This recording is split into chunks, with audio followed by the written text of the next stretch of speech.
Bacaan dari Kisah Para Rasul. Pada suatu hari, menjelang waktu sembayang yaitu pukul 3 petang, naiklah Petrus dan Yohanes ke bait Allah. Di situ ada seorang laki-laki yang lumpuh sejak lahirnya, sehingga ia harus diusung. Tiap-tiap hari orang itu diletakkan dekat pintu gerbang bait Allah yang bernama Gerbang Indah, untuk meminta sedekah kepada orang yang masuk ke dalam bait Allah. Ketika orang itu melihat bahwa Petrus dan Yohanes hendak masuk ke bait Allah, ia meminta sedekah. Mereka menatap dia dan Petrus berkata, "Lihatlah kepada kami." Lalu orang itu menatap mereka dengan harapan akan mendapat sesuatu dari mereka.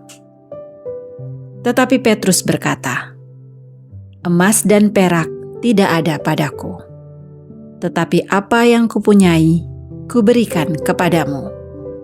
Demi nama Yesus Kristus orang Nazaret itu, berjalanlah." Lalu Petrus memegang tangan kanan orang itu dan membantu dia berdiri. Seketika itu juga, kuatlah kaki dan mata kaki orang itu.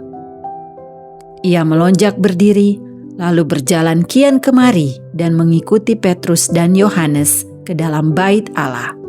Ia berjalan dan melompat-lompat serta memuji Allah. Ketika seluruh rakyat melihat dia berjalan sambil memuji Allah, mereka mengenali dia sebagai orang yang biasanya duduk meminta sedekah di gerbang indah bait Allah. Maka mereka takjub dan tercengang tentang apa yang telah terjadi padanya. Demikianlah sabda Tuhan. Syukur kepada Allah.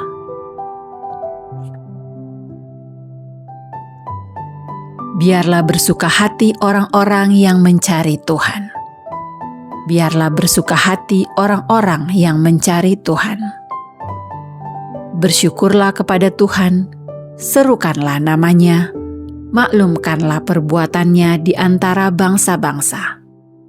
Bernyanyilah bagi Tuhan, bermazmurlah baginya, percakapkanlah segala perbuatannya yang ajaib.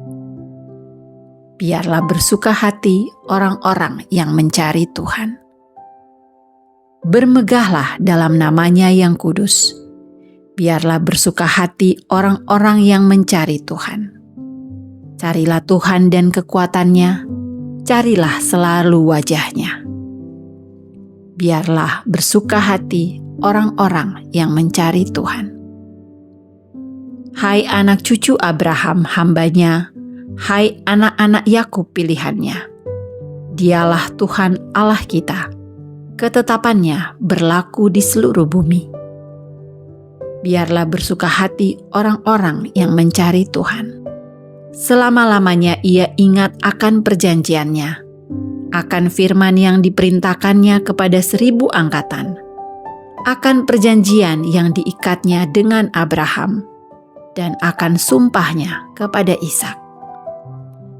Biarlah bersuka hati orang-orang yang mencari Tuhan. Injil Suci menurut Lukas.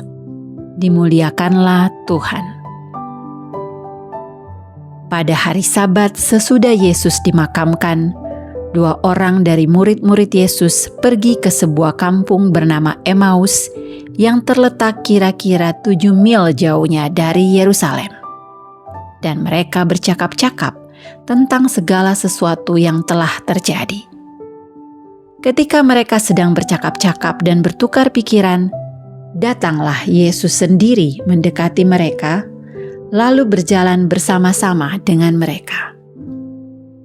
Tetapi ada sesuatu yang menghalangi mata mereka, sehingga mereka tidak dapat mengenali Dia. Yesus berkata kepada mereka, "Apakah yang kamu percakapkan sementara kamu berjalan?" Maka berhentilah mereka dengan muka muram.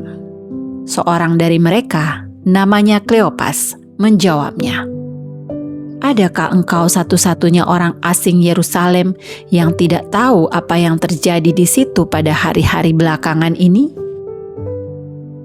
Katanya kepada mereka, apakah itu? Jawab mereka, apa yang terjadi dengan Yesus orang Nazaret? Dia adalah seorang nabi yang berkuasa dalam pekerjaan dan perkataan di hadapan Allah dan di depan seluruh bangsa kami. Tetapi imam-imam kepala dan pemimpin-pemimpin kami telah menyerahkan dia untuk dihukum mati, dan mereka telah menyalibkannya.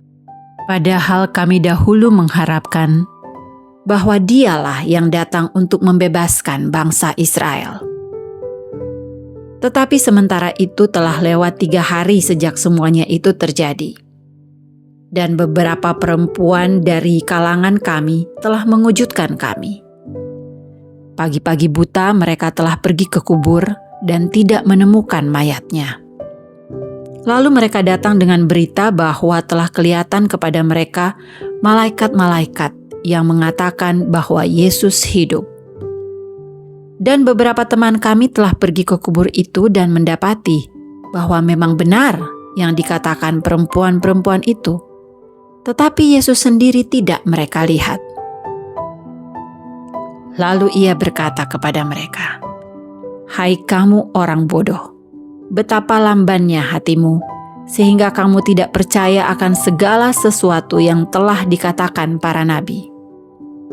Bukankah Mesias harus menderita semuanya itu untuk masuk ke dalam kemuliaannya?"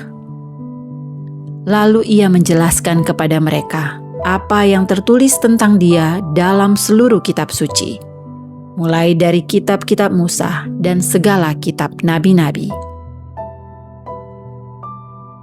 Sementara itu mereka mendekati kampung yang mereka tuju. Ia berbuat seolah-olah hendak meneruskan perjalanannya. Tetapi mereka mendesaknya dengan sangat. "Tinggallah bersama-sama dengan kami, sebab hari telah menjelang malam dan matahari hampir terbenam." Lalu masuklah ia untuk tinggal bersama-sama dengan mereka. Waktu duduk makan dengan mereka, ia mengambil roti, mengucap berkat, lalu memecah-mecahkan roti itu dan memberikannya kepada mereka. Ketika itu, terbukalah mata mereka, dan mereka pun mengenali dia. Tetapi Yesus lenyap dari tengah-tengah mereka. Kata mereka seorang kepada yang lain, "Bukankah hati kita berkobar-kobar ketika ia berbicara dengan kita di tengah jalan dan ketika ia menerangkan kitab suci kepada kita?" Lalu bangunlah mereka dan langsung kembali ke Yerusalem. Di situ mereka mendapati ke-11 murid.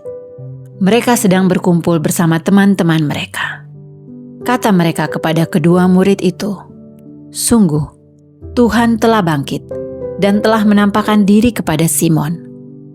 Lalu kedua orang itu pun menceritakan apa yang terjadi di tengah jalan dan bagaimana mereka mengenali Yesus pada waktu ia memecah-mecahkan roti. Demikianlah sabda Tuhan. Terpujilah Kristus. Hati kita kadang muram seperti dua murid yang jalan ke Emmaus, bingung dan kecewa atas kehilangan dan kegagalan. Yesus berjalan bersama mereka, mendengar keluh kesah mereka, meski mereka tak mengenalinya. Saat ia memecah roti, hati mereka menyala, dan mereka mengenali Tuhan yang hidup. Kehadirannya meneguhkan iman dan membangkitkan harapan. Apakah kita mau membuka hati untuk mengenali Yesus dalam aneka peristiwa hidup kita? Marilah kita berdoa. Allah Bapa Maha Pengasih, Engkau berkenan mendampingi kami dalam mencari kedamaian. Kuatkanlah kami berkat sabda dan ekaristimu, agar mampu mengenali kehadiran Putramu yang mengobarkan hati kami dan menuntun kami menuju sukacita abadi. Dengan pengantaran Kristus Tuhan kami. Amin. Kesaksian Santo Milenial. Siapakah dari kita yang tidak kenal dengan Santo Carlo Acutis? Ya, Dia adalah seorang santo abad ini. Ia membuat situs web bukan untuk hiburan, tetapi untuk menampilkan mujizat Ekaristi dan penampakan Maria agar orang mengenal kehadiran Allah yang nyata. Ia sadar akan bahaya internet, terutama pornografi. Setelah wafat di usia 15 tahun karena penyakit leukemia, ibunya menemukan catatan rohaninya yang mendalam tentang Ekaristi. Dalam sakitnya, Carlo mempersembahkan penderitaan bagi paus dan gereja.